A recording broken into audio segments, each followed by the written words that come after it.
to me so I can follow it. And the first thing we read in the Quran after that, in the Mus'haf order, is Alif Lam Mim. I go, oh, it's not making any sense to me. This is orientation. First of all, humble yourself.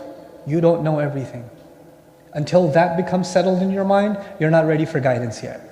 You're not ready for contemplation yet. I'm not ready for it yet. We're put in our place, in a sense. We're oriented to humility with just the first few words before you even begin. And so this perfection of the Quran is really important to internalize. And when you do, and I do come across, I've been trying to study Quran for 20 some years. I come across places in the Quran, I don't understand them. It even happens now. Reading multiple tafsir, discussing them with ulama, and I'm still scratching my head, what is going on here? And what is supposed to be my attitude? My attitude is supposed to be, Ya Allah, your wisdom is infinite, and there's some fault in me that I'm not able to see. I'm not able to grasp the beauty, the wisdom, the miracle, the perfection of what you're saying. Open up my heart. Open up my mind.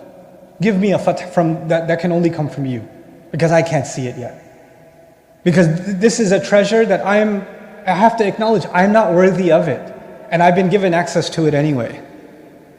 I'm nothing that Allah would give me this. لَقَدْ مَنَّ اللَّهُ عَلَى الْمُؤْمِنِينَ إِذْ بَعَثَ فِيهِمْ رَسُولًا مِّنْهُمْ يَتْلُو عَلَيْهِمْ آيَاتِهِ. Right? Allah reminds us of the favor that He's done to us, that He appointed a messenger that recites Allah's ayat. That's not a small thing. So that's the first prerequisite, this mindset. Another prerequisite that maybe we should be thinking about, and I want to keep track of time, is that we have to make a distinction between two words, easy words to remember, folks. Knowledge and guidance. There's two different things. Knowledge increases for a human being. When you're a child, you know very little. When you're 2, you know very little. When you're 3, you know a little bit more. When you're 4, you know a little bit more. When you're 40, you know more. When you're 41, you know more. When you're 70, you know more. When you're 75, you know even more. Your knowledge is constantly increasing. As your experience is increasing, as your reading is increasing, your knowledge is increasing. Knowledge doesn't go down, it only goes up. But guidance is not an upward chart. Guidance is up one day, down the next day, up one day, falls off a cliff the next day.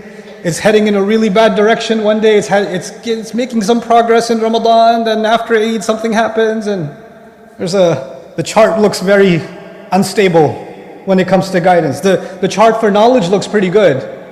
The chart for knowledge is very unstable. What happens with Muslims, myself, everybody, can happen, is that we forget that we don't come to the Quran first for knowledge. We come to the Quran first for guidance. And the thing is, we read something we've already read before. And what do we say? Oh, this khutbah is about Surah Al-Asr. I've heard Al-Asr a million times, man. I already know it. Yes, knowledge you already have. But the thing is, you can't say just because I already have knowledge, I already have guidance. Guidance doesn't work that way. Guidance is like water. You don't say, last week I already have a glass of water. I need this again. Allah compares the Quran to rain, to water. He does this for a reason, because the earth needs to be nourished again and nourished again and nourished again. So actually, the second thing that will help me contemplate the Quran is I will understand that even though I'm learning from it, I'm getting knowledge from it, knowledge was never the goal. Actually, guidance was the goal. The knowledge is only being acquired not for interesting information. I'm not learning the i'rab of the Quran or studying balagha or studying different tafasir, and I'm not learning the technicalities and the ikhtilafat, the differences of the mufassirin on a surah or in an ayah or the different qira'at. I'm not learning all of that for interesting information that I can quote, or I can say I read this book and this book and this book and this book. No, all of that is just a step to the real goal. I want guidance from Allah. That's why this book was sent.